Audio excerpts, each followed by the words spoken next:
হচ্ছে আপনি কিভাবে পাইলেন একটু যদি জানাইতেন। বিসমিল্লাহির রহমানির রহিম। এই সম্পত্তি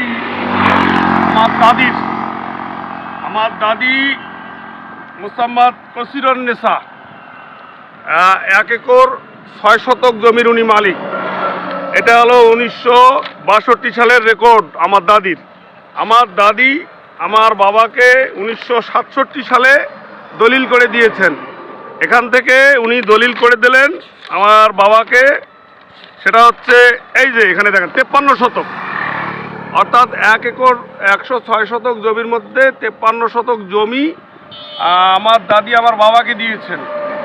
আমার বাবার কাছ থেকে আমি পেয়েছি, বাবা আমাকে আবার দলিল করে দিয়েছেন 1986 সালে।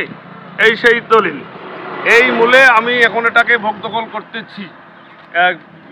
বিগত দিনে একটু সমস্যা হয়েছিল, আমার চাচা এটা বেদখলে রেখেছিলেন, তখন আমার বয়স কম ছিল, আমি বুঝতে পারি নাই। এখন আমি বুঝতে পেরেছি যে 1967 সালে এই জমি আমার দাদি আমার বাবাকে দলিল করে দিয়েছেন এবং 1986 সালে আমার বাবা আমাকে দিয়েছেন।